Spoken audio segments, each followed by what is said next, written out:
사랑과 공의의 아버지 하나님, 저희는 부족하고 흠이 많아 하나님께 나아갈 때 스스로 드릴 정결한 제물을 마련할 능력이 없는 자들입니다.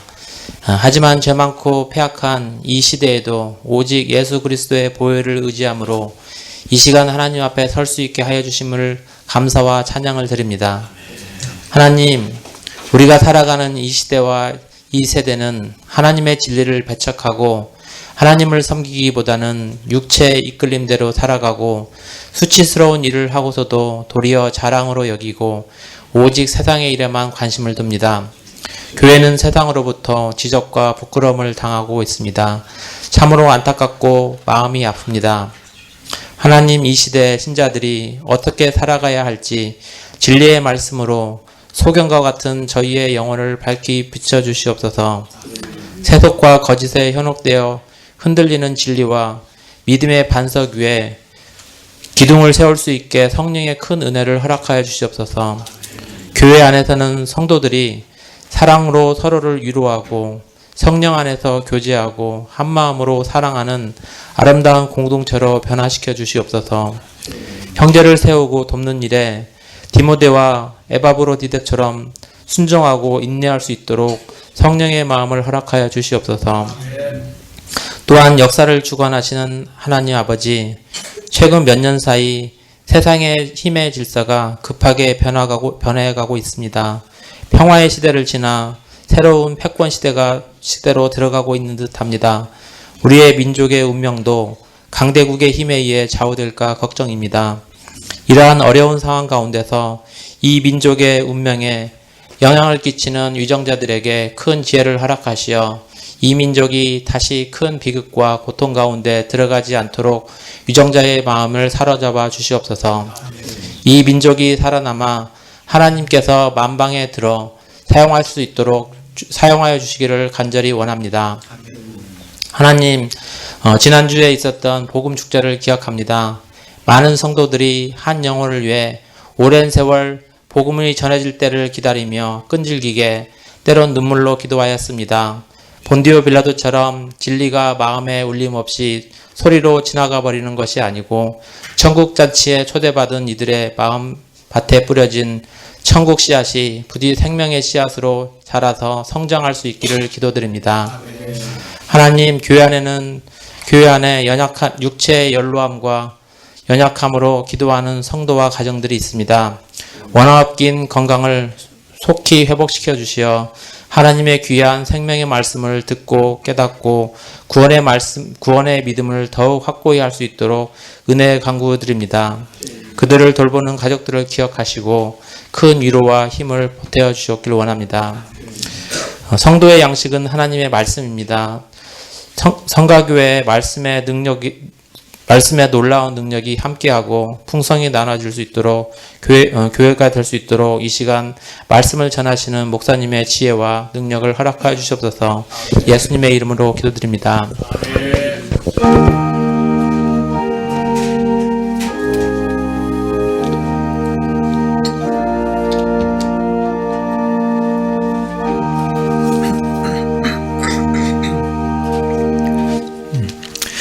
이 시간 성경 말씀 보겠습니다. 사무엘상 7장 3절부터 6절입니다. 구약 417쪽에 있습니다. 사무엘상 7장 3절부터 6절입니다.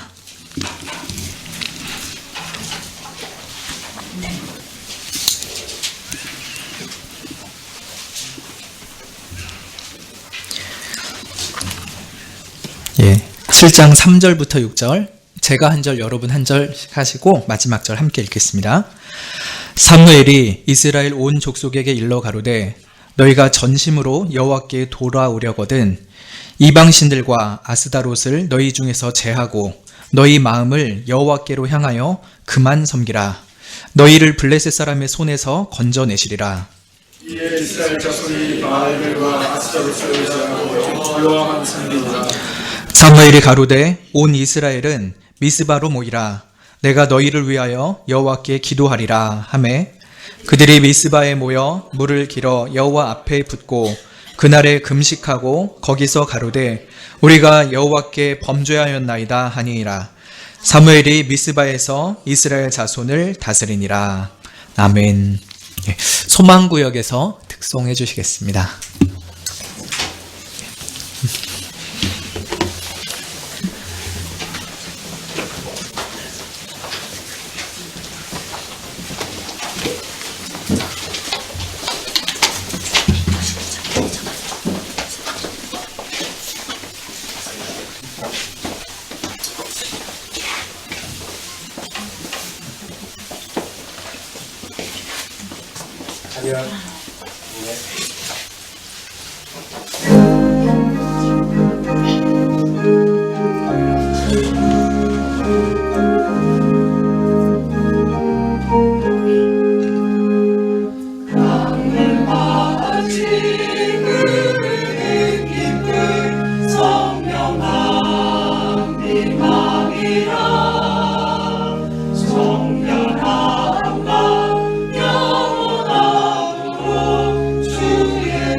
아멘.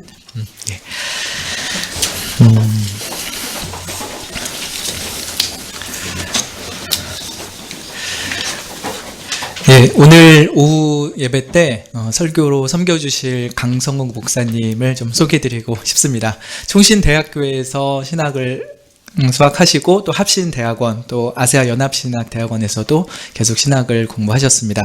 그리고 남문교회 그리고 대구 동흥교회 그리고 염관교회에서 부목사로 섬기셨고 10년 전에는 그 동대문구 답심리에 은혜교회를 개척을 하셔서 지금까지 신실하게 섬기고 계십니다. 그래서 제가 남문교회 출신이잖아요. 그래서 강성 목사님이 저 청년부 시절에 그 청년부 담당 사역자셨어요. 예, 20년 전 얘기네요. 네, 이렇게 또 같은 강단에서 함께 나누게 돼서 참 감사합니다. 우리 강성호 목사님 나오실 때 환영에 인사해 주시면 좋겠습니다.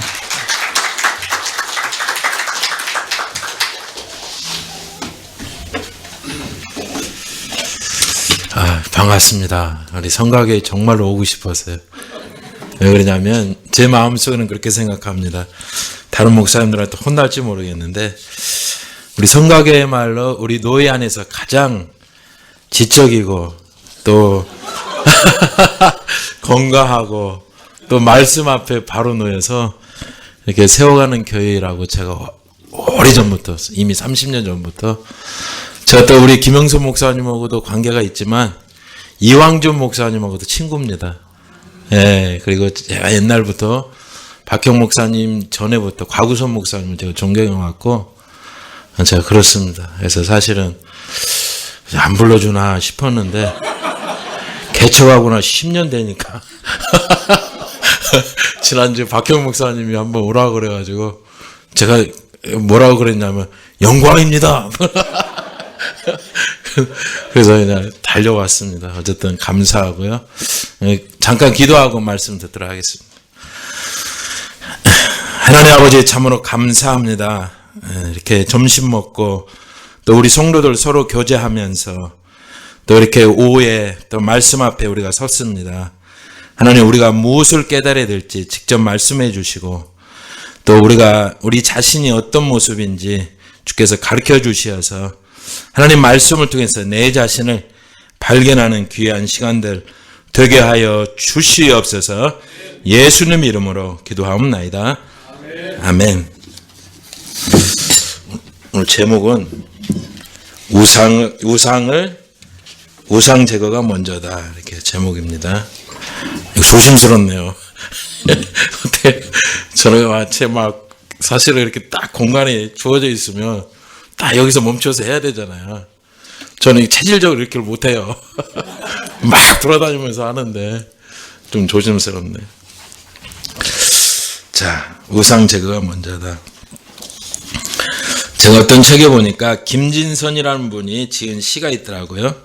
거기에 보니까 내게 하나님은 3등입니다. 그런 말이 있더라고요. 1등은 하고 싶은 일을 하는 것이 1등이고 2등은 내가 해야 될 일을 하는 것이 2등이고 3등은 하나님을 만나는 일이 3등이다. 그러니까 하고 싶은 일 1등으로 먼저 하고 그 다음에 내가 해야 될 일 다 마치고 난 다음에 그 후에 여유가 있으면 하나님을 만난다. 자신의 경험을 토대로 해서 글을 쓴 겁니다. 그래서 내게 하나님은 3등입니다. 어려운 일이 생길 때도 하나님은 3등입니다. 첫 번째는 내 힘으로 한번 해보고 그래도 안 되면 가까이 있는 사람에게 도와달라고 하고, 두 번째, 그나마 안 될 때는 하나님을 부릅니다. 그래서 하나님은 내게 언제나 3등입니다. 거리에서도 하나님은 3등입니다. 첫 번째는 내게 가장 가까이 있는 사람, 바로 내 자신이 1등이라는 거예요. 두 번째는 그 다음은 내 마음을 알아주는 사람들, 그들이 2등이죠. 그 다음에야 저 멀리 계신 하나님을 찾습니다. 그래서 내게 언제나 하나님은 3등입니다. 그런데 말입니다. 그 책에 그렇게 나와 있어요. 하나님께 나는 1등입니다. 무슨 일이 있어도 내가 부르기만 하면 1등으로 도와주십니다. 내가 괴로워할 때는 만사를 제쳐두고 달려오십니다. 아무도 내 곁에 없다 생각될 때 홀로 내 곁에 오셔서 나를 위로해 주십니다. 나는 하나님께 언제나 1등입니다. 나도 하나님을 1등으로 생각하면 좋겠습니다. 만사를 제쳐놓고 만나고 작은 고비 때마다 손을 꼭 붙잡는 내게 1등으로 가까이 계신 하나님이셨으면 좋겠습니다. 내게 1등이신 하나님을 나도 1등으로 모시고 싶습니다. 여러분에게 있어서 하나님은 몇 등이십니까? 1등이십니까? 2등이십니까? 3등이십니까? 저는 제 자신을 한번 돌아봤어요. 과연 오늘날 우상을 먼저 제거해야 되는데 우상이 뭘까? 기독교인들에게 있어 우상은 어떤 형체를 만들어 놓고 그 앞에 절을 하는 것만 우상은 아닐 겁니다. 그죠? 기독교인들에서 오늘날에 있어서 우상은 뭘까요?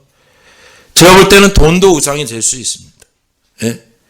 돈 때문에 끌려다니고 돈 때문에 어쩔 수 없이 내가 해야 될 일, 꼭 해야 될 일, 하고 싶은 일, 돈에 이끌려서 삶을 살아간다면 돈을 섬기는, 우상을 섬기는 결과가 초래하는 것이 아니겠습니까? 하나님이 제일 먼저인데 돈 때문에 내가 돈에 끌려다니는 인생이 된다면, 돈의 노예가 된다면 돈을 섬기는, 돈을 우상으로 섬기는 자이죠. 이것이 비단 돈뿐이겠습니까? 저는 깜짝 놀랐어요.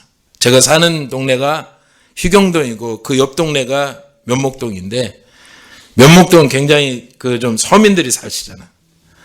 그런데 어떤 집사님을 알고 있는데 그분 집 앞에는 할머니가, 예? 이제 걸어다녀도 되는 거죠. 할머니가 이렇게 허리를 굽힌 채, 이 허리가 굽어진, 딱 이렇게, 이거 몇 도라 그러죠? 90도인가요?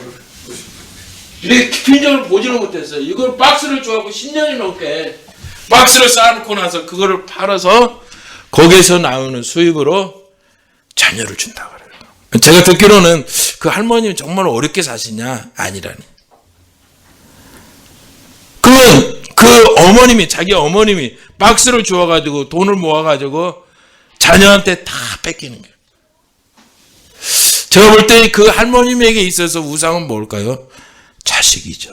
아들이죠. 그 교회 앞에서 그거 죽는 건 모습 보면서 참 우리 인생은 다양할 수 있지만은, 그러나 우리가 어떤 모습으로 살아가느냐에 따라서 하나님이 1등이 될 수도 있고 하나님이 2등이 될 수도 있고 3등이 될 수도 있겠구나, 그런 생각을 하게 되었습니다. 여러분, 본문에 몇 장이 나오죠? 사무엘상 몇 장입니까? 7장에 보면은, 7장 2절에 보면은, 이제 우리가 사무엘상 7장을 볼 때는 중심 테마가 뭘로 바뀌냐면은 법궤에서 이제 좀 바뀝니다. 보세요. 7장 2절 우리 같이 한번 읽어볼까요? 7장 2절을 같이 읽겠습니다. 자, 시작. 괴가 기랏 여하림에 들어간 날부터 20년 동안 오래 있은지라 이스라엘 온 족속이 여호와를 사모하니라. 여러분, 이 괴라는 건 뭡니까? 증거궤, 법궤, 언약궤 다 같은 말이죠. 이스라엘 백성들이 괴와 함께 역사가 시작이 됩니다. 하나님께서 언약궤 안에, 법궤 안에 임재하시죠. 그렇죠? 근데 원래 괴가 있었던 곳은 실로입니다. 실로에 거기에 있었어요. 원래 자리가, 법궤 자리가 옮겨야 될 자리가 아닙니다. 실로에 있어야 됩니다. 그런데 엘리 제사장의 아들 홈리와 비느하스가 블레셋과의 전투에서 아무래도 불리하니까 하나님이 임재의 상징인 법궤를 모시고 가면은 아벡 전투에서 빼앗겼는데요. 블레셋 사람들한테 이길 것 같았어요. 그래서 홈리와 비느하스가 법궤를 가져가서 거기서부터 법궤를 빼앗깁니다. 놀라운 일은 법궤는 하나님 임재의 상징이기 때문에 블레셋 땅에 있을 때 하나님께서 역사하셨습니다. 아벡 전투에서 빼앗긴 그 법궤가 아스도스로 갑니다. 아스도스 가서 어떻게 합니까? 다곤 신당을 다 깨뜨려 버리죠. 그 다음날 아침에 일어나 보니까 목도 잘라져 있고 팔도 부러져 있고, 그래서 겁이 나고 다곤 신당을 깨뜨렸을 뿐만 아니라 법궤가 하나님 임재의 상징, 그것이, 그리고 독종을 일으키니까, 전염병을 일으키니까 견딜 수가 없어서 그 법궤를 어디로 옮깁니까? 가드로 옮깁니다. 하나님을 가드에 덧쳐버립니다. 더 크게. 그래서 거기서 그들이 깨닫죠. 뭘 깨닫느냐? 블레셋 사람들이 요것만 있으면 복을 받는 줄 알았는데, 이게 무서운 거구나. 그래서 그들이 이제 에글론이라는 곳에서 이제는 사람이 옮기는 게 아니라 수레로 옮깁니다. 수레로 옮겼다는 얘기는 무슨 얘기입니까? 소가 이끈다는 거죠. 그래서 원래 그 에글론 땅은 이스라엘 땅인데 그 땅으로 그냥 보내버립니다. 왜냐하면 감당하기 힘든 거예요. 법궤만 있으면 하나님께서 치니까 독적으로 치고 고통을 주고 환난을 주니까 블레셋 사람들이 이것만 있으면 자기들이 승리할 줄 알고 잘 살 줄 알았는데 이거 큰일인 거예요. 그러니까 이제 어떻게 합니까? 이스라엘 땅 에글론으로 보내는데요. 에글론에서 다시 또 어디로 가느냐? 벳세메스라는 곳에 갑니다. 여러분, 성경에 다 나옵니다. 벳세메스에서 함부로 보다가 법궤는 볼 수 있는 것이 아닙니다. 하나님 임재의 상징인데 어떻게 봅니까? 얼굴을 들여다보고 보다가 몇 명이 죽어요? 여기 개혁개정판은 70명으로 나오는데 어떤 사본에는 5만 명이 죽었다고 이렇게 나옵니다. 그러나 이 도저히 이제는 감당할 수가 없어요. 여러분, 블레셋에 어쩔 수 없이 빼앗겼다면 어쩔 수 없는 일이지만 다시 에글론 땅으로, 베세메스 땅으로, 이게 이제 기럇 여아림으로 오게 되는데요. 기럇 여아림은 다 이스라엘 땅이거든요. 그러면 그들이 어떻게 하냐? 하나님 임재의 상징인 복궤를 어떻게든지 소중히 여기면서 하나님 중심적으로, 하나님 1등으로 모시면서 살아야 되겠다고 생각을 해야 될 텐데, 이제는 복궤가 무서운 거예요. 기럇 여아림으로 갔을 때 여기 2절에 보니까 몇 년 동안 있었다고 그랬어요. 20년 동안. 20년 동안 있을 때 그들은 방치한 겁니다. 여러분, 하나님께서는 이 사사기의 그 역사관을 보면은 항상 이스라엘 백성들의 죄악을 범할 때는 어떻게 합니까? 그들을 치는데요. 어떤 민족을 들어서 치냐? 주변 민족들을 들어서 칩니다. 블레셋이라든지 에돔이라든지 아람이라든지 주변에 사람들을 들어서 쳐요. 마찬가지로 지금 기럇 여아림에 20년 동안 방치되어 있는데 아무 관심도 없고 하나님 중심적인 아무 생각도 없고 자기 마음대로 살아가는 그들에게 하나님께서는 어떻게 하면 블레셋을 들어서 그들을 칩니다. 여기에 보니까 뭐라고 나옵니까? 블레셋이 나오죠. 그렇죠? 여러분, 여기 3절을 같이 한번 읽어보겠습니다. 3절 같이 읽습니다. 시작. 사무엘이 이스라엘 온 족속에게 말하여 이르되 만일 너희가 전심으로 여호와께 돌아오려거든 이방 신들과 아스다롯을 너희 중에서 제거하고 너희 마음을 여호와께로 향하여 그만을 섬기라. 그리하면 너희를 블레셋 사람의 손에서 건져내라. 그죠? 블레셋 사람들을 통해서 누구를 친다고요? 이스라엘 백성들. 몇 년 동안 블레셋 그 법궤가 기럇 여아림이 20년 동안 방치되어 있을 때 고통스러운 겁니다. 괴로운 겁니다. 힘든 겁니다. 그런데 사무엘은 뭐로 얘기합니까? 너희가 만약 여호와께로 전심으로 여호와께로 돌아오고자 하느냐? 그러면 어떻게 하라는 거야? 뭐부터 없애라는 거야? 우상부터 이방 신들과 아스타를 너희 중에서 제거하고 오라는 거죠. 무슨 말입니까? 여기 이 이방 신들이라는 얘기는 4절에 보면 뭘 얘기합니까? 바알, 그죠? 바알들이라고 이렇게 돼 있죠.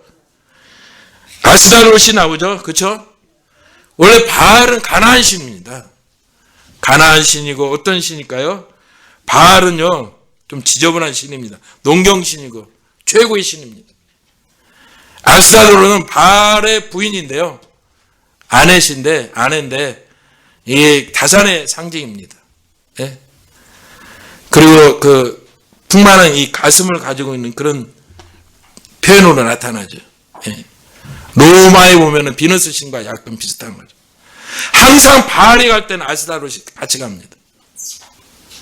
그런데 이 가나안의 농경신을 어떻게 해서 그들이 섬겨야 되느냐? 원래는 적과 고리에는 가나안 땅이 원래는 그 사사 시대에 이스라엘 백성들이 살고 있는 그 땅이었거든요. 그러면 여호수아를 위주로 해서 그의 백성들이 하나님의 말씀, 율법의 말씀을 의지해서 가나안 신들을 의지하지 않고 바라보지 아니하고 어떻게든지 가나안 신들을 버리고 하나님 중심적으로 1등으로 하나님을 섬기면서 삶을 살았더라면 이런 일이 벌어지지 않았을 텐데 지금 어떻게 합니까? 하나님은 어디론가 사라져버리고 바알신이 아스타롯이 그들의 삶 중심 가운데로 그들의 생활 중심 가운데서 들어오게 된 겁니다.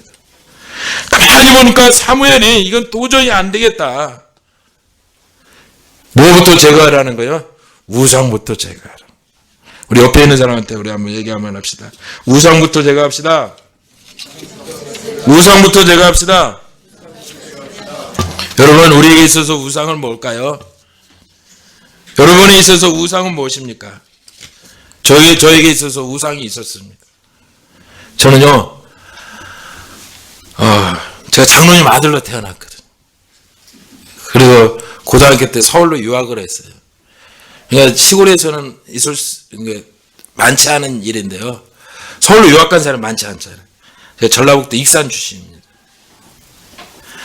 그런데 서울에서 큰 꿈을 꾸고 이제 살았죠. 일반 대학에 가서 법조인이 되려고 제 나름대로는 그렇게 계산을 했었는데, 제 종신대학 들어가가지고 이제 정삼지 목사 제자훈련 거기에 제가 정삼지 목사 처음에, 지금 대형교회 됐잖아요, 목동에. 문제가 돼갖고 구속이 됐었는데요.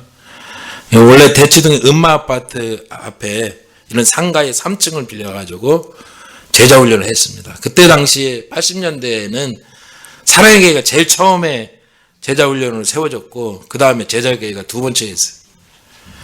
그 정상지 목사가 내비게이터 스텝 출신이기 때문에, 간사 출신이었기 때문에 그 프로그램을 그대로, 그 사랑의 교회는 똑같습니다. 가지고 그대로 제자훈련을 시켰어요. 제가 3년 동안 제자훈련 받으면서 주님을 만났습니다.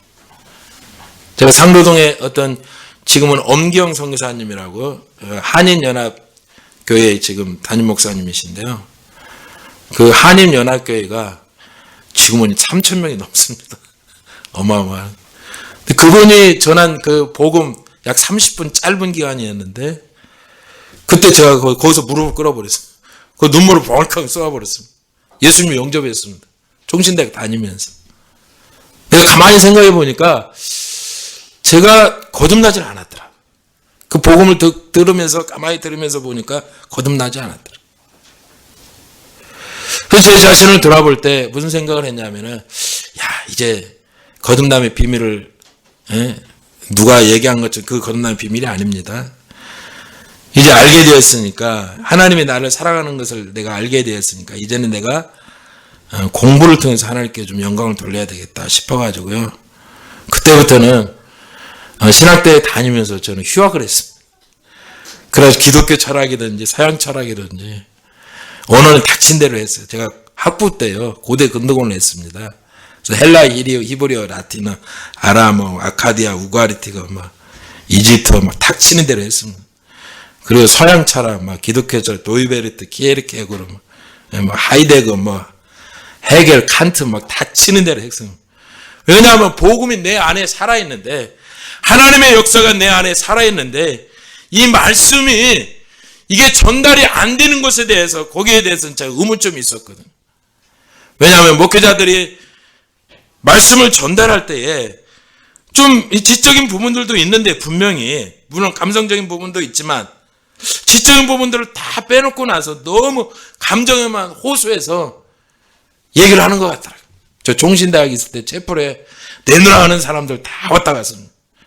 근데 그 사람들은 그 설교가 하나도 마음에 들어오질 않는 거예요. 저 혼자 막 공부하러 다닌 거죠. 그러면서 이제 종신대학 졸업하고 나서 독일로 유학 가려고 했다가 독일 문화원 다니면서 이제 그 입학 허가서를 받았는데요. 독일말로 쭐라숭이라 그래요. 그러고 나서 프라이부르크 대학에 입학 허가서를 받았는데, 그걸 가지고 기도원을 들어갔어요. 하나님 어떻게 해야 됩니까? 제가 아마 그때 들어갔으면 아마 철학을 하지 않았을까 싶어요. 기독교 철학이나 그런 걸 하지 않았을까. 그런데 제 마음에 확신이 없었어요. 기도원에서 하나님께서 저에게 주신 말씀은, 너 목회자가 되면 좋겠다. 말씀을 연구하는 자가 되면 좋겠다. 그래서 제가 합신을 들어가게 됐습니다. 합신 다니면서 결혼을 하게 되었고, 우리 남문교회 나음의 이자에 가게 되었죠. 저 어쨌든 이렇게 나름대로 큰 꿈을 가지고 생활을 해봤는데요. 내노란 교회들 다녔죠. 예. 그런데 2009년도에 원래 제가 참빛나라 교회 청빈 목사입니다. 이거 큰일 났네요. 참빛나라의 교회에서 저를 청빙을 했습니다. 예. 가능하면 하여튼 시간을 맞추려고 노력해 볼게요. 예. 그런데 저한테 소개해주는 그 목사님 뭐라고 말씀하셨냐면은, 참빛나라에는 청년들이 많은데 참빛나라를 세우신 그 장로님이 그 교회에 자기 돈을 들여가지고 세우신 분인데, 청년들이 30-40명이 되니까 아마 목사님처럼 훈련이 된 분들은 조금만 가면 금방 일어날 거라. 아무 생각 없이 그냥 갔어요. 갔는데 이제 첫날 예배를 인도하고 나서 식사를 하는데 장로님이 제 옆으로 딱 오시더라고요. 그래서 질문을 던지더라고요. 예? 뭐라고 그러냐면 목사님이 오셨으니까 주일날 대예배 설교하실 거죠? 아, 예, 당연히 해야죠. 그러면 주일날 목사님 오셨으니까 주일날 오후 설교도 하실 거죠? 예, 당연히 해야죠. 새벽 예배들도 할 거죠? 아, 당연히 해야죠. 담임 목사로 왔으니까 해야죠. 금요차라도 하실 거죠? 아, 당연히 해야죠. 목사님, 제가 하나 그 제안 드릴 게 있는데요. 그래서 뭔데요? 섬뜩하더라고요. 목사님이 다른 거 다 하시니까 수요일 날은 저하고 한번 설교를 나누어서 하면 안 됩니까? 장로님이. 저하고 나누어서 하죠. 다 이사 왔는데. 우리 집 자녀 셋이나 있는데. 5 식구. 아니, 그거 진작에 얘기해 줬으면 내가 알았지! 그거 어떻게 해야 돼요? 다행히 영광교회에서는 마치 시골 개척교회 보내는 것처럼 막 축도해가지고 막 눈물 흘리면서 막 봉투도 주고 막 그래. 근데 제가 볼 때는 그 장로님이 저를 한 부목사 정도 생각하고 나서 저를 설교를 1년 가까이 그 장로님하고 저하고 수요일을 나누어서 했어요. 1년 다니니까 그 전에 실제 가보니까 청년들 다 떠났고 그 장로님하고 전에 목회자 가정하고 둘 남았는데 1년 되니까 목회자 가정이 다 떠나더라고요. 장로님 가정하고 저희 가정인데 전도된 사람 2명 있었고 한 명은 10년 동안 우울증 앓던 여자 청년하고 남자가 한 명 젊은 집사가 있었는데 이 집사도 이혼했어. 그리고 어린아이를 데리고 있는 남자 집사. 하도 술 먹고 꼬장 부리니까 여자가 도망가 버린 거예요. 그리고 이혼 재판 걸어가지고 이혼한 거예요. 그럼 어떻게 해야 돼요? 돌아가야 돼요? 어떻게 해야 돼요? 예? 그 가만히 1년 동안 제가 설교 들었어요. 아침에 제일 앞에 들어가지고 말씀하시면 어떤 때는 침대도 빼고 침대를 닦아가면서 막 열심히 적어서 아멘 아멘 해가면서 1년 동안 설교를 들었는데요. 근데 1년 후에 그 목사님 가족이 갔기 때문에 자기 가정은 우리 가정인데 앞으로 계속 하려고 그러더라고요. 그 어느 날 그런 생각이 드는 거예요. 제 결정적인 계기는 다른 교회 그 권사님이 그날 수요일 날 우리 교회에 참석을 했는데 예배 시간에 장로님 설교하는 시간이었어요. 그래서 끝나고 나서 죄송합니다. 제가 질문 좀 던지겠는데 그래서 왜 그런데요, 권사님? 다른 교회 권사님인데 혹시 이 교회 목사님이 누구십니까? 전데요. 머리를 긁었더니 왜 목사님이 설교를 들어요? 글쎄요. 저도 잘 모르겠어요. 근데 저한테는 그런 얘기 안 하는데 딴 분한테 이게 이단 교회 아니냐고 이상하다. 그때 제가 한 대 맞은 겁니다. 여러분 그렇게 해가지고 교회를 세워가야 돼요? 교회랑이 질서가 있는 거 아니에요? 저 원래 기도할지도 모르는 사람입니다. 제 고시축 출신입니다. 철학을 해본 적이 없고 그때부터 이건 전쟁이다. 전쟁이 시작됐다. 매일 저녁 8시부터 10시 반까지 기도회를 시작했어요. 기도회를 시작했고 싸우면 안 되잖아요. 장로님하고 싸우면 안 되잖아요. 설교 문제 때문에. 사람도 몇 명 없는데 분위기가 이상하게 되잖아요. 근데 그 자리에서 그 장로님 그 얘기 하더라고요. 목사님, 저도 좀 어려운 얘기를 하고 싶은데요. 제가 1년 동안 오면서 너무너무 힘들었거든요. 이 교회에 이끌어가려기 너무 힘드니까 목사님, 제가 시간을 드리니까 12월 말까지 이 교회에서 사역하시고 딴 데 알아봐 주세요. 그러니까 떠나라는 거예요. 그래서 알겠습니다. 제가 딴 데로 알아볼게요. 그리고 그때부터 막 기도하기 시작하는 거예요. 하나님 왜 나를 종신대학 보내셨고 왜 신학을 시켰고 왜 공부를 시켰고 왜 예수님을 알게 하셨습니까? 이건 뭡니까? 이런 데서 어떻게 목회하라고요? 제가 그 장로님한테 그랬거든요. 장로님, 제가 설교는 못한다 하지만 질서는 있지 않습니까? 교회가 세워지려면은 지금 사람들이 없기 때문에 목사가 설교는 못한다 하더라도 목사가 말씀을 맡은 자이고 어쨌든 공부를 한 자이기 때문에 만약에 장로님이 공부를 하시고 싶으면 신학을 하십시오. 목사 안수를 받으시고 하세요. 자기는 70이 다 돼가지고 이제 신학을 못하는데, 못하면 그냥 장로님으로 섬겨주세요. 제 말이 틀린 겁니까? 잘못된 겁니까? 그래서 그분을 섬겨야 됩니까? 제가 그 설교를 드려야 됩니까? 그럼 맨날 막 우는 거예요. 맨날 주님. 강대상에서 막 여기서 막 우는 거예요. 하나님은 어떻게 하면 좋아요? 12월 달 나보고 나라 그랬는데 애들이 3명이나 되는데 어디를 갈 데는 없고. 그때 당시 이제 나이는 많이 먹었었어요. 제가. 예? 아까 그러잖아요. 김영수 목사님이 저희 은사라고 제가 청년부 지도하고 있었거든요. 주님 어떻게 하면 좋습니까? 하나님 가르쳐 주세요. 하나님 말씀해 주세요. 아무 얘기도 없으신 것 같아요. 2010년도 12월 첫 주에 그 장로님 안 나오시더라고요. 그분 2010년도 12월 첫 주 월요일 날 간판을 떼버렸어요. 실제 있었던 일입니다. 우리 교회에 있었던 일. 그때는 참빛나라 교회로 있었어요. 자물쇠를 잠궈버렸어요. 예배 못 드리게. 그러고 나서 저한테 통보가 오기를, 목사님, 이제 목사님 책이랑 컴퓨터랑 다 찾아가세요. 이 교회에 넘겼으니까 찾아가세요. 정신 앞이 안 보이더라고요. 그러면 제가 혼자 이거 풀어나가려고 하다 보니까 이게 안 됐다 싶어가지고 제가 그랬습니다. 알겠습니다. 해놓고 나서 까부 생각을 해보니까 이 노예한테 얘기를 해야 되겠더라. 이건 제 영역을 떠난 거니까. 노예한테 얘기를 하니까 2010년도 12월 달 영광교회에서 임시 노예를 였습니다. 저희 교회 때문에 그 교회를 살리기 위해서. 그래서 결정하기를 이제 어떻게 결정했냐면은 제가 다시 2천만 원, 보증금이 2천만 원이었는데 2천만 원 하고, 장소도 조그마해요. 의자 10개밖에 안 돼요. 그런 데서 자기가 막 목사 행동을 하려고 막 그래요. 정말로. 어쨌든 노예에서 결정하기를 돕는 걸로. 예? 2년 동안 월세 다 돕고 돕는 걸로. 그때요, 성가교에서도 헌금을 해갖고 저한테 보내주셨습니다. 예?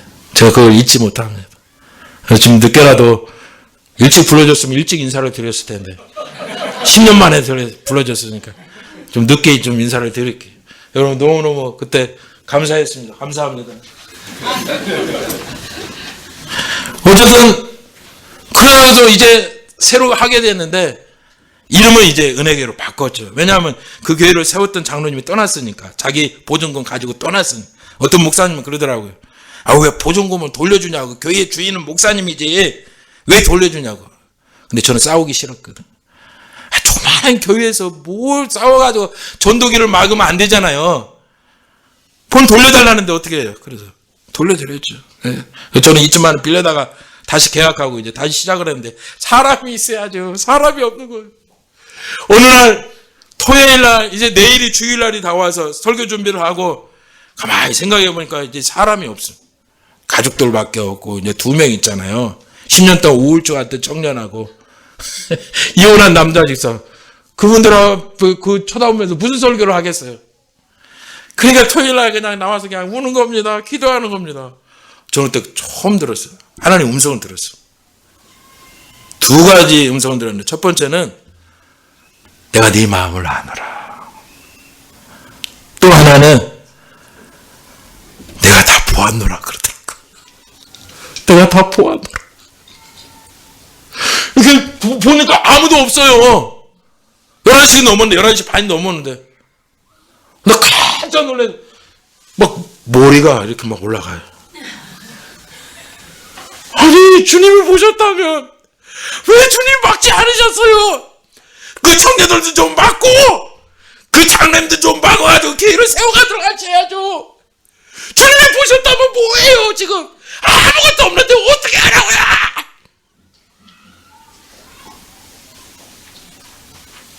그런데요, 하나님이 2011년도에 전 전도할지도 모릅니다. 어떻게 할지도 몰라요. 오전에 그 2명 놓고 어떻게 설교하겠어요? 벽 쳐다보고 한동안 설교했어요. 오전 예배만 드리고 그 다음에 점심 먹고 나서 초등학교에 가서 축구했어요. 이치기 축구 잘할 것 같아요? 근데 답심리에 가면 제가 호나우드예요. 초등학생들한테는 제가 호나우드예요. 이 여지없어요. 막 달고 다니고 애들 막 모아가지고 아이스크림 다 준다고 박스로 싸다 주고 막 주고. 그래가지고 2011년도에 한 30여 명의 중학생들이 모여가지고 성경학교를 했습니다. 지나가는 사람들이 오고 전혀 아는 사람도 지인도 없고 그러는데 한 20여 명을 보내줬어요. 어른들. 이게 누구의 역사예요? 하나님의 역사죠. 네? 제가 그러면서 이게 교회가 세워지는구나 싶었는데 요즘 현실을 제가 말씀드립니다. 성가교회는 굉장히 존경스러운데 먼 데서 오신 분들이 많은 걸로 알고 있는데 요즘에 개척교회들은요 떠돌이들이 많습니다. 떠돌이 신자들. 절대 장로님 받으면 안 됩니다. 미안합니다. 두 번째 장로님이 왔어요. 그분은 주목이 이만해요. 권사님하고 왔어요. 2011년도 9월 달에 추석 때. 목사님, 제가요, 장로인데요. 제가 교회를, 제가 뉴욕에, 저기 갔다가, 이민을 갔다가 집에 한 만에 돌아왔습니다. 제가 개척교회를 많이 섬겼거든요. 목사님, 저거 한번 세워갑시다. 그분이 한 1년 가까이 저보고 사업자 신방을 해달라고 그래갖고 매주 가가지고 기도하면서 그 제2금융권에 돈을 많이 빌려가지고 온 상태였는데 그러다가 이제 이분이 사업이 회복이 되고 한 달에 수입이 한 1,000만 원 가까이 되니까 1,000만 원 넘을 때도 있고 어느 날 목사님 제가 이제 한 달에 11조 100만 원 하겠습니다. 그걸 한 2, 3년 했어요. 이제 목사님하고 같이 교회 세워갑시다. 그래서 제가 약조하다 하니까 또 약속돼서 이거 도당도 찍자니까 도당도 찍었어요. 근데요, 이게 사람을 믿으니까 하나님께서 또 마음을 바꾸시더라고요. 2016년도에 저를 너무너무나 그분이 힘들게 했어요. 장로님 목사님. 제가 지금 스타렉스를 타고 왔는데요. 스타렉스를 새 차를 딱 뽑아왔는데 활부로 뽑아왔어. 그게 좀 깡패 기질이 있는 것 같아. 그러고 나서 자기가 내겠다고 얘기해놓고 나서 한 번이가 내고서는 안 내요. 그러면 그냥 그 할부 36개월을 누가 내야 돼요? 제가 내야 되는 거예요. 이거 어떻게 해야 돼요? 중간에 저를 지원하는 교회들은 이제 한 2, 3년 지나면서 이제 하나씩 떨어지고 보내는 사람 다 떨어지는데 이거 어떻게 할부로 내냐고 36개월 동안. 그런데 하나님의 역사가 있었어요. 정말로 하나님 살아계셔. 제가 모르는 권사님한테 그 차값이 왔어요. 거기서 제가 1년을 부었기 때문에 한 1,000만 원 가까이 부었거든요. 그 남은 돈이 얼마냐 그러더라고요. 그래서 900 얼마인데 얼마라 그러니까 다른 목사님을 통해서 알아보고 나서 저를 돈을 가지고 왔는데 수표로 10만 원짜리로 이게 돈답을 두 달을 가지고 왔어요. 그래서 이거는 차량값이고 그동안 뭐 빌려서 낸 것은 어쩔 수 없다 하더라도 이제 앞으로 내가 치르는 거니까 이거는 치시고 어떤 권사님 우리 교회 권사님 아니고 다른 권사님인데 그리고 이거는 700만 원은 목사님이 이제 그동안 고생했으니까 이거는 쓰시라고. 근데 1,000만 원 이쪽 저쪽 빌려가지고 제가 1,000만 원 미리 넣고서는 그때 2,700이었는데 지금은 3,000이 넘죠. 1,700이 그 원래 차량값이었는데 1,700을 받는 그 순간 하나님의 그 음성이 딱 들리는 것 같아요. 이게 차량값이다. 700이게 너가 쓰면 안 돼. 차량값이다 싶은 게 여러분 우리에게 우상은 뭘까요? 하나님보다 더 사랑하는 것이 있다면 하나님보다 더 집착하는 것이 있다면 그거 우상입니다. 하나님께 어떻게 해야 될까요? 내려놔야 됩니다. 내려놔야 됩니다. 하나님은 무엇을 원하실까요? 하나님은요 순전한 우리의 마음을 원하시죠. 여러분 우리나라의 승동교회가 1893년도에 승정교회가 세워졌어요. 이 사무엘 무어라는 선교사님이 세운 교회인데 지금은 롯데호텔 자리에 옛날 교회 승동교회 자리였습니다. 근데 유난히도 승동교회는 합동 쪽에 총신대학 대표적인 교회죠. 백정들이 많았어요. 백정들 아시죠? 신분적으로 낮은 백정들이 많으니까 양반들이 못 살겠다는 거예요. 이들하고 같이 예배 못 드리겠다는 거예요. 그래서 이 목사님한테, 사무엘 무호 목사님한테 찾아온 겁니다. 제발 좀 이 백정들 때문에 지금 못 살겠다고, 같이 창피해서 못 드리겠다.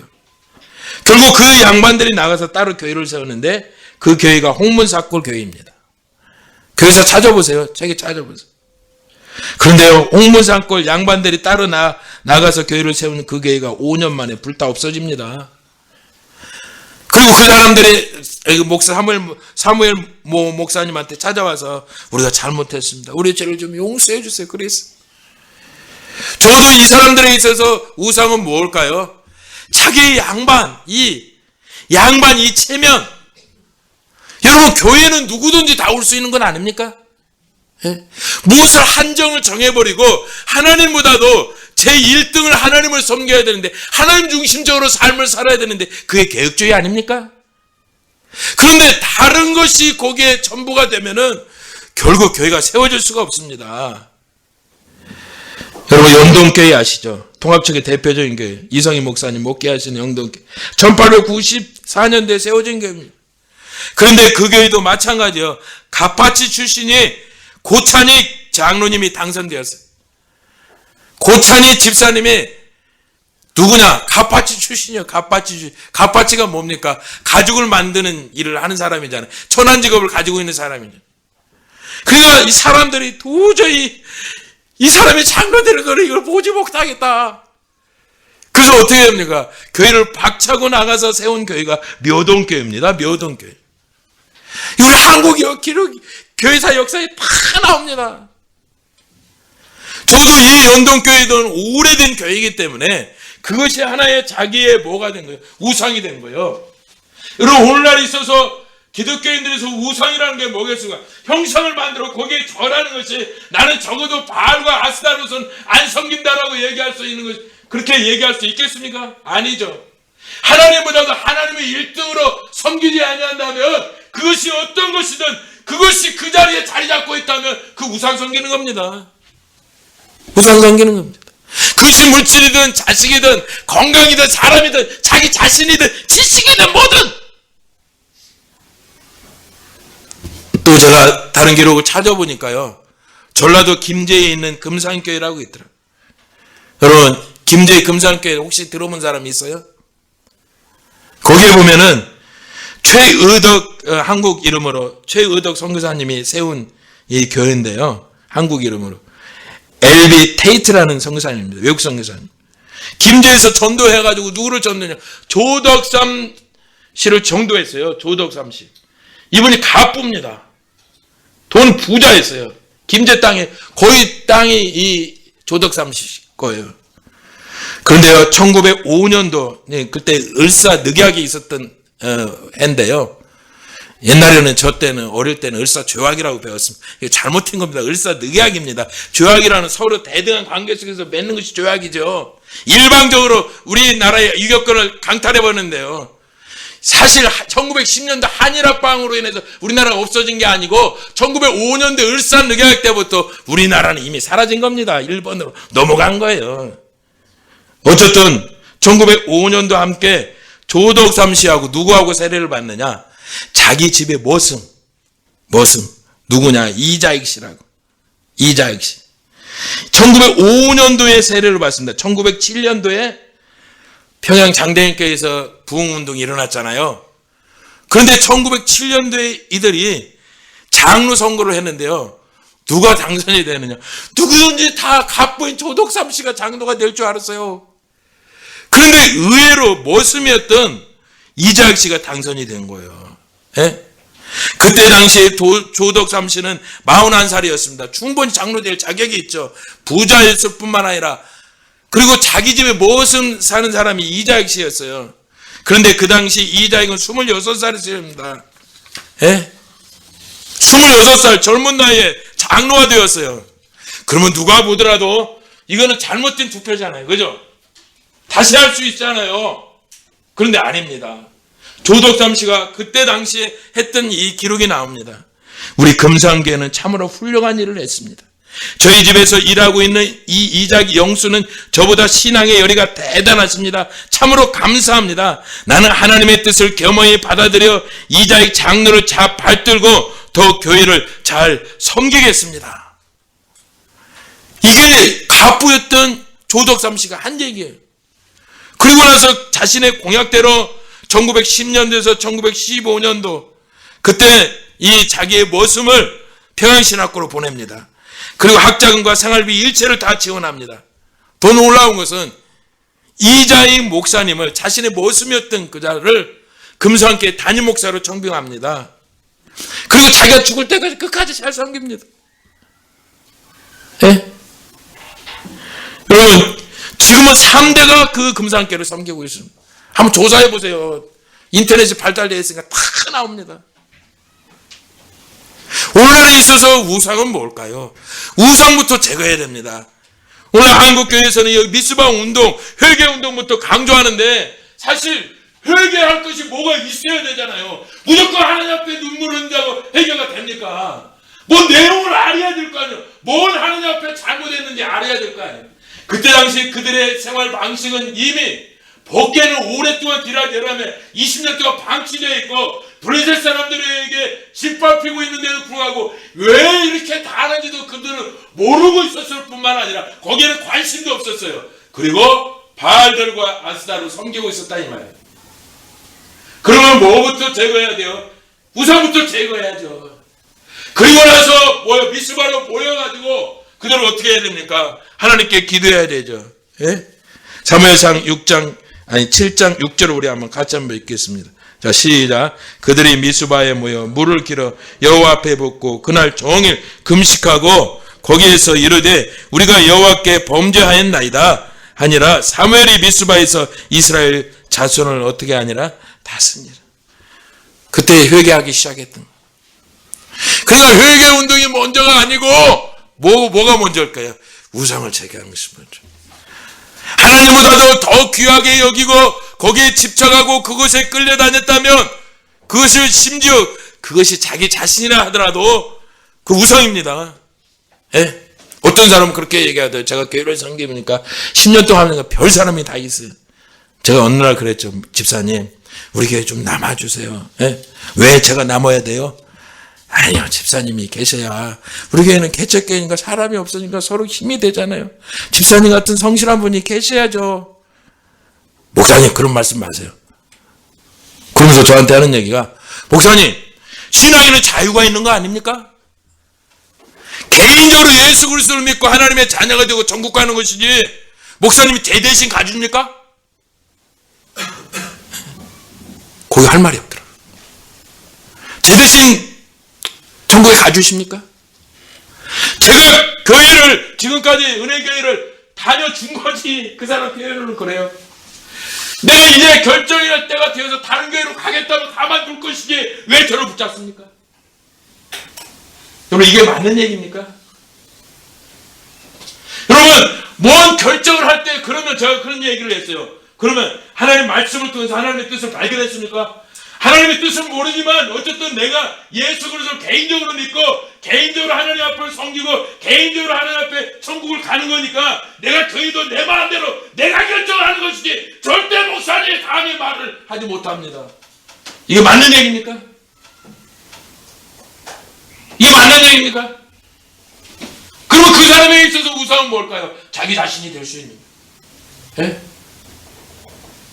저는 계속 묻고 싶죠. 하나님 말씀하셨으면 가세요. 네? 하나님 응답하셨으면 하나님 말씀 가운데서 그런 확신이 든다면 가세요. 그렇지만 하나님이 응답을 주시지 않았다면 집사님이 설령 개인적으로 결정했다 하더라도 그 개인의 결정이 과연 하나님의 마음하고 맞는지 다시 한번 기도해 보세요. 저는 그렇게밖에 얘기할 수 없는 거죠. 결국 어떻게 했을까요? 떠나더라고요. 여러분 오늘날 우리 기독교인들이 뭘 섬겨놓고 뭘 만들어놓고 거기에 예배하고 그런 사람 몇 명이나 되겠어요? 많지 않습니다. 우리의 삶을 돌아봐야 될 것 같아요. 특별히 우리 성가교회는 우리 노예아세 본이 되는 교회인 줄 저는 생각하고 있습니다. 네? 또 말씀을 사랑하고 먼 데서부터 계속해서 오시고 그리고 계속해서 섬기시고 요즘에는 이제 어쨌든 계속해서 성도도 늘어나는 걸로 알고 있는데 이제 어떻게 해야 될까요? 우리가 하나님을 제1등으로 하나님을 섬겨야 되지 않겠습니까? 그잖아요. 다른 것들이 그 자리에 다가선다면은 다른 것들은 2차적인 것, 3차적인 것이 돼야죠. 그것이 자식이라 하더라도 그 할머니처럼. 그러면 이 박수 주워가지고 돈 자식한테 다 주고 자식 앞길을 막는 거예요. 그거 자식 사랑하는 거 아니에요. 차라리 자식을 사랑한다면 그 자식을 놓고 차례를 하든가 금식을 하든가 하나님 앞에 결단을 봐야죠. 그런 거 아닙니까? 자식이 그 사람에 있어서 우상이 됐던 거죠. 하나님보다도 하나님을 섬기는 데서 그 어떤 것이 거기에 자리 잡고 있다면 그 우상 섬김 그부터 내려놔야 돼. 그리고 나서 하나님 앞에 회개 기도하면서 하나님께 구하면 하나님께서 어떻게 하실까요? 거기 한번 구절해 보세요. 구절해 보세요. 같이 한번 읽어볼까요? 자, 시작. 사무엘이 젖 먹는 어린 양 하나를 가져다가 온전한 본절을 여호와께 드리고 이스라엘을 위하여 여호와께 부르짖으며 여호와께서 응답하시 10절을 같이 읽겠습니다. 10절 시작. 사무엘이 번제를 드릴 때 블레셋 사람이 이스라엘과 싸우려고 가까이 오매 그날에 여호와께서 블레셋 사람이 큰 우레를 바라요 그들을 어지럽게 하시니 그들이 이스라엘 앞에서 패한지라. 그죠? 여러분 하나님 앞에 여호와께 부르짖어 기도하니까 무슨 기도? 회개 기도죠. 미스바에 모여서 회개 기도죠. 하나님께서 어떻게 응답하신 거예요. 응답하셨는데 하나님의 방식은 블레셋 사람들을 접었을 때 어떻게 해요? 큰 우레를 먹이가 번개를 쳐가지고 이기게 하셨어요. 이거 누구의 역사예요? 하나님의 역사. 하나님의 역사죠. 이스라엘이 싸워서 이긴 거 아닙니다.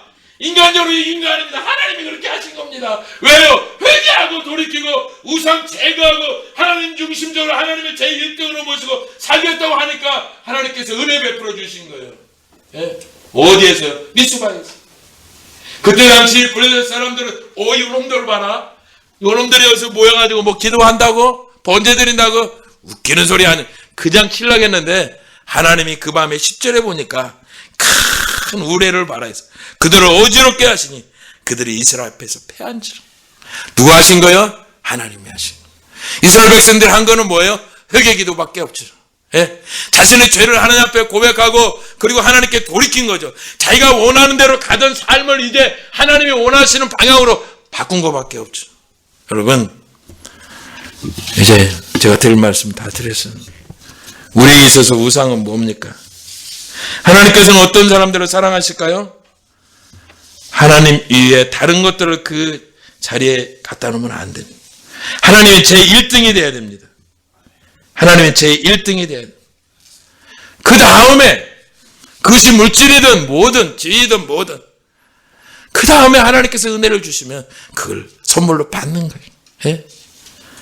그리고 우리에게 맡겨주신 일들을 잘 감당하기 위해서 나의 상황 속에서 우리가 참 부족하잖아요. 하나님 앞에 그 기도 많이 해야죠. 저는 아무리 봐도 이 10년 동안 지금은 한 30여 명 되는데요. 아직 뭐 자립은 되지는 않았습니다.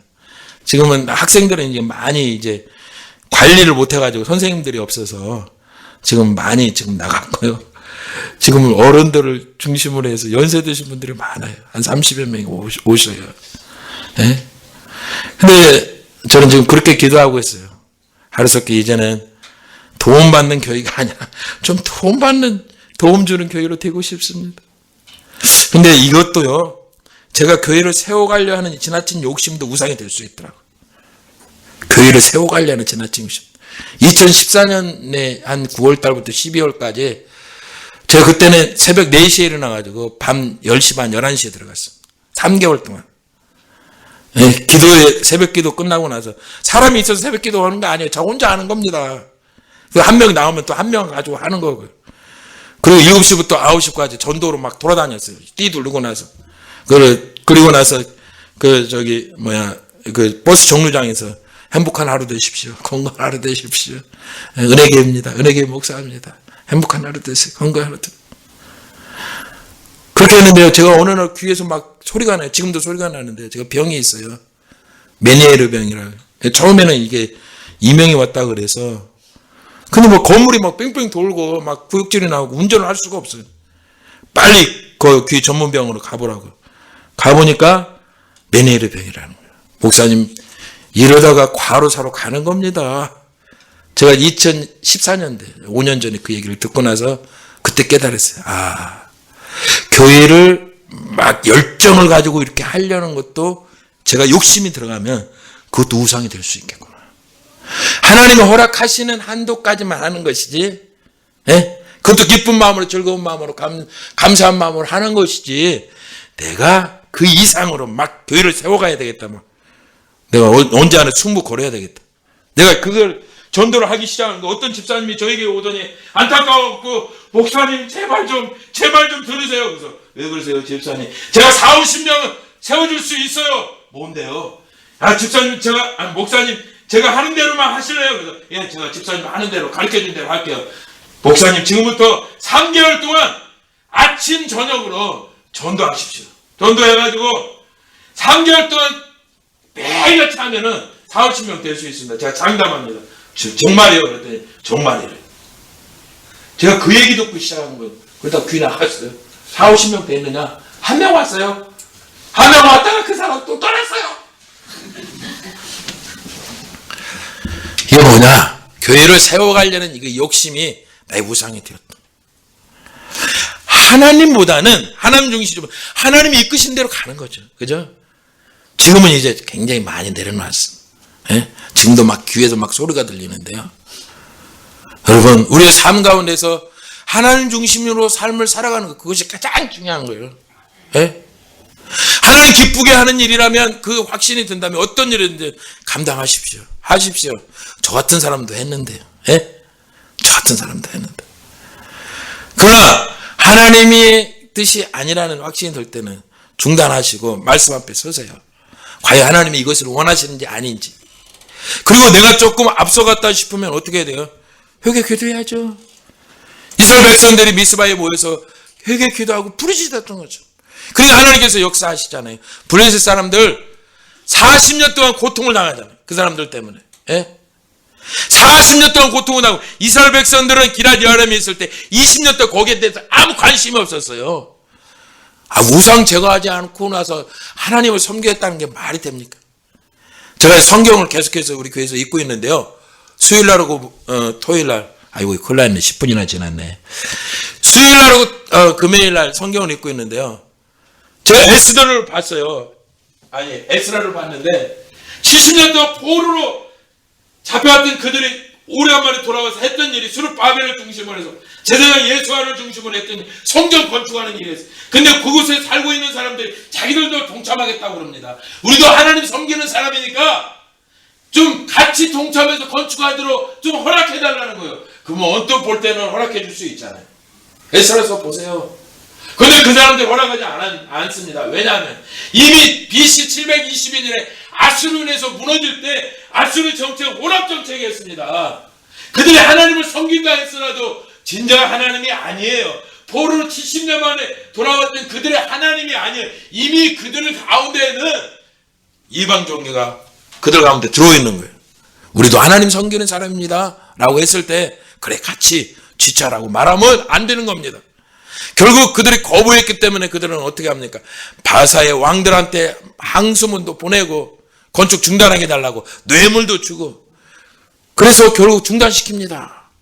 그러나 지난주 수요일날하고 금요일날 제가 말씀을 봤는데 다시 또 다리 왕 때 하나님께서 극적으로 고레스 왕의 칙령을 문서에서 발견했구만 해가지고 다시 또 제2의 그 성전 스룹바벨 성전을 완성하도록 만듭니다. 16년 동안 중단되었던 그 성전이 다시 완성이 됩니다. 이게 누구의 역사예요? 하나님의 역사죠. 하나님의 역사죠. 그때 당시 학개와 스가랴를 통해서 성전을 중단하고 있는 그 사람들을 통해서 뭐라고 얘기합니까? 예? 너희는 어떻게 성전을 짓는다고 하면서 자기 집 짓는 일에 바쁘냐? 예? 자기 집 짓고 화려하게 꾸미는 일에 너무 바빴던 거예요. 학개 선지자를 통해서 그들을 책망하고 있는 겁니다. 그러니까 어떻게 그들이 돌아오는 거죠. 여러분, 말씀에 보면 하나님 중심적으로 살 것을 계속해서 얘기하고 있어요. 우리가 다른 것들, 하나님 이외에 다른 것들을 사랑한다면 그것이 우상입니다. 그거 내려놔야 됩니다. 그럼 하나님께서 내려놓고 나서 그를 위해서 또 기도하고 회개 기도하고 하나님께 돌이키면 하나님께서 우리에게 은혜를 베푸시라 믿습니다. 기도하겠습니다. 하나님 아버지 감사합니다. 저희들 부족하고 연약한데 하나님께서 하나님 백성으로 삼아주셔서 여기까지 오게 하신 우리 주님 참으로 감사합니다. 우리에게 있어서 우상이 무엇입니까? 하나님 아버지, 하나님보다 더 사랑하는 것이 있다면 그거 다 내려놓게 하시고 말씀 앞에 서게 하시고 이스라엘 백성들이 미스바에 모여서 회개하면서 자신들의 죄를 고백했을 때 우리 하나님께서 그들 가운데 은혜를 베푸셨고 블레셋 사람들의 그 고통에서 그들을 다시 건지셨습니다. 하나님 이 사실을 기억하면서 우리도 하나님 앞에 우리의 무거운 짐들을 다 내려놓을 수 있도록 하나님보다 더 사랑하는 것들을 다 내려놓을 수 있도록 우리에게 은혜 위에 은혜를 더하여 주시옵소서. 예수님 이름으로 기도하옵나이다. 아멘.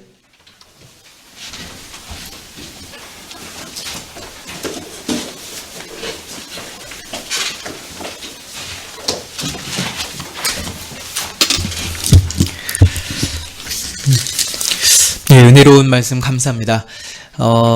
찬송가 337장을 드리겠습니다. 337장입니다.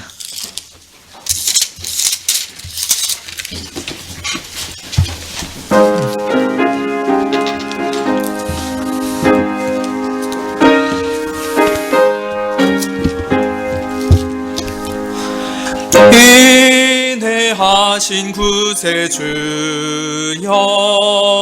내 말 들으사 죄인오라 하실 때에 날 부르소서. 주여 주여 내 말 들으사 죄인오라 하실 때에 날 부르소서. 자비하신 보좌 앞에 꿇어 엎드려 자복하고 회개하니 믿음 주소서. 주여 주여 내 말 들으사 죄인오라 하실 때에 날 부르소서. 주의 공로 의지하여 주께 가오니 상한 마음을 고치시고 구원하소서. 주여 주여 내 말 들으사 죄인오라 하실 때에 날 부르소서. 만복 근원 예수시여 위로하소서. 우리 주와 같으시니 어디 있을까.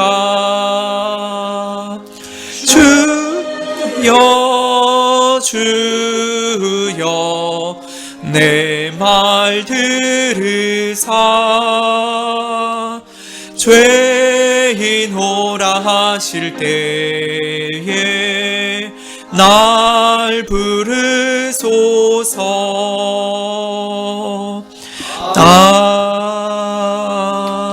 아멘. 예, 강성 목사님께서 축도해 주심으로 예배를 마치려고 하는데 예배 마친 후에 기도를 좀 3가지 해주시면 좋겠습니다. 한 가지는 말씀 들으신 대로 우리 속에 있는 우상을 제하게 하시고 오직 하나님만 섬기는 우리 자신과 우리 가정 또 우리 교회 되게 하옵소서 기도하면 좋겠습니다. 두 번째로는 지난주에 복음 축제 가운데 오셨던 분들 위해서 기도해 주시면 좋겠습니다. 마지막으로 3번째 은혜교회 강성 목사님과 그 또 가족들 그리고 온 성도님들 한 분 한 분에게 성령의 충만함 주시기를 기도해 주시면 좋겠습니다. 네, 목사님께서 축도하심으로 예배를 마치겠습니다. 주는 우리 주 예수 그리스도의 나와 우리 아버지 하나님의 놀라우신 사랑하심과 성령님의 위로하시고 교통하시고 함께하심의 역사가 하나님을 제1등으로 모시면서 하나님 중심적으로 살면서 주의 뜻을 이루고 하나님의 나라를 세워가고 그 의를 이루어가게 소원하는 주의 백성들 머리 위에 지금부터 영원토록 함께 있을지어다. 아멘.